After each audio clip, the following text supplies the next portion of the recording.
Hello everyone. It's time to check in, once more, on our friends at Islamic Pulse.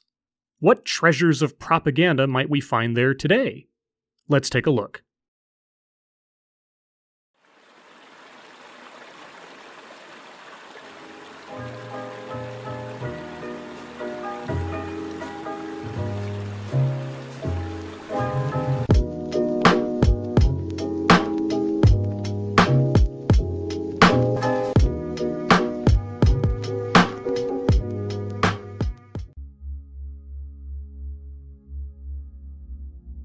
ISIS united the believers. Okay, I'm intrigued. Given Islamic Pulse's recent push in promoting Islamic unity between the various sects of the faith, I cannot help but wonder how ISIS is helping to promote that notion. Proceed. One of the things that the enemies were trying to do was that they would create a group called ISIS. The enemies would create a group called ISIS. Right. And who are those enemies? And this savage, unthinking group would come in and they would cause Shias and Sunnis to fight one another. One of the things we need right now is to save Israel's behind, right? We need to save Israel. How can we save Israel? Have Muslims go over and kill one another. What will we do? Create this savage, wild group, have them butchering people, slaughtering people, right? Threatening the holy places of Shias. Shias will get excited. They'll get worked up. They'll say things about the Sunni brothers. Everybody will be fighting. Israel will be saved. So, America and Israel created ISIS in order to have Muslims kill Muslims, and thus keep Israel safe from the threat of Islamic regimes. Because prior to ISIS, the various Islamic sects never had a reason to fight against or to kill one another.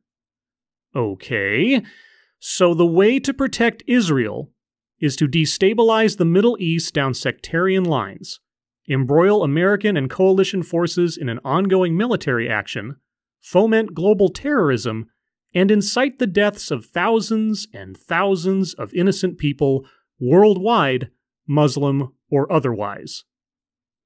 This was done to make Israel safer. Got it.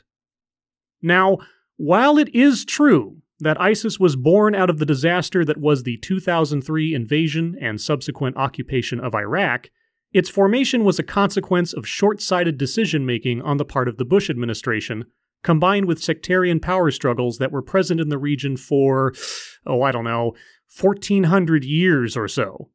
Not as part of some shadowy international plan. ISIS was born out of the U.S. invasion of Iraq in 2003, when U.S. administrators, under Paul Bremer, decided to de-Ba'athify the Iraqi civil and military services. Hundreds of thousands of Sunnis, formerly loyal to Saddam Hussein, were left without a job, and they were mad.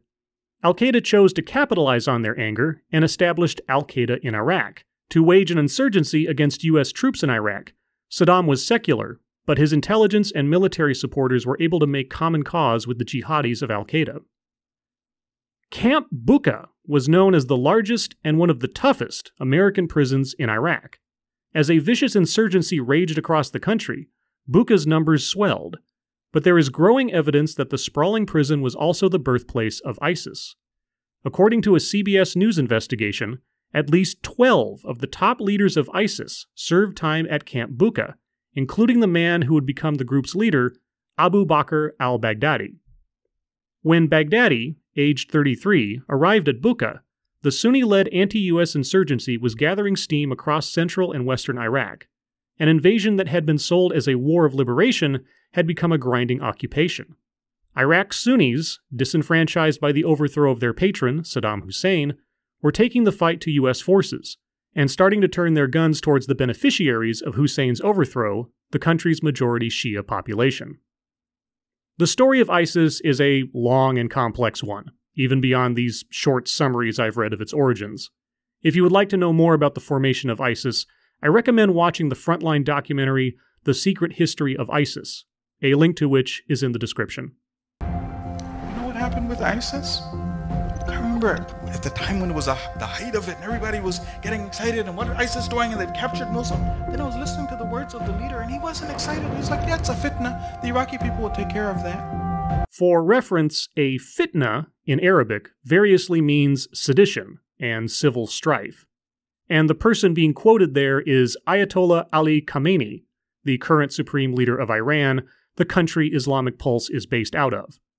So the leader of Iran called ISIS a kind of civil unrest, and that the Iraqi people would take care of it. Got it. You know what happened since ISIS came in? Since ISIS came in, our Iraqi brothers and Iranian brothers, the Mu'minins, oh, you threatening Karbala? You're claiming Najaf? ISIS united the believers.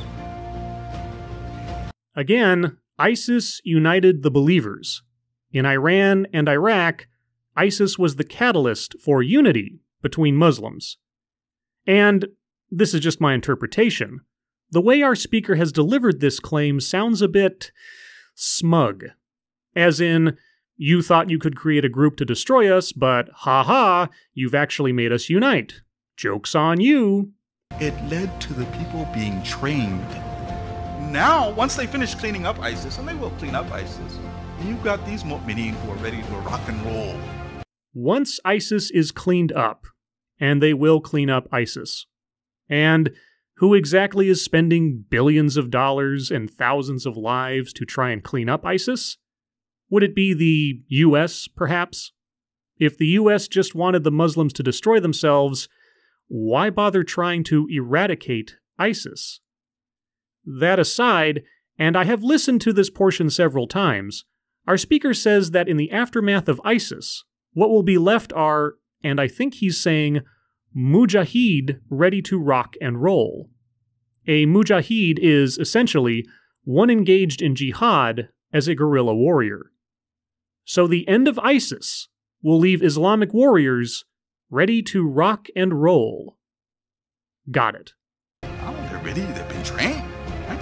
So what happens is, God, because He loves you, as a moment we read the hadith, He can flip any situation around in your favor.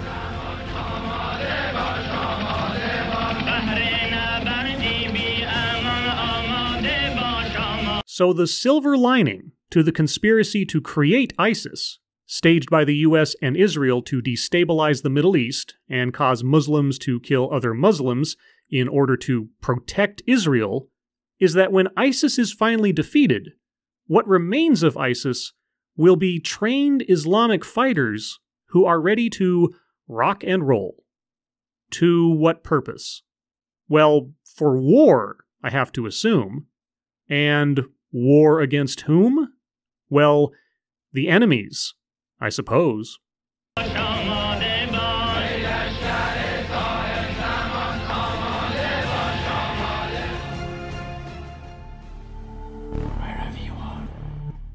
Well, that was uplifting. It's always nice when you can turn lemons into lemonade. When you can see a barbaric and fundamentalist expression of your religion, whose actions certainly aren't an outgrowth of the dictates of your religion, but are really the result of an international conspiracy, and you can then look forward to the day when the remnants of said barbaric movement will be freed up, trained, and ready to fight, presumably against those same enemies who sought to destroy you in the first place. Who they had no interest in fighting beforehand, of course, because those enemies are their true masters, not Islam, not a desire to create a caliphate. A reversal of fortunes as orchestrated by God. Of course, God had no power over the creation of ISIS, or any say in all of the deaths that resulted from that. No, that's all the US and Israel's doing. They had the power to subvert God's true intentions, which God will correct with more bloodshed in your favor, so that you can engage in even more bloodshed, which God wants. Man, you cannot argue with that kind of logic. As always, thank you for watching.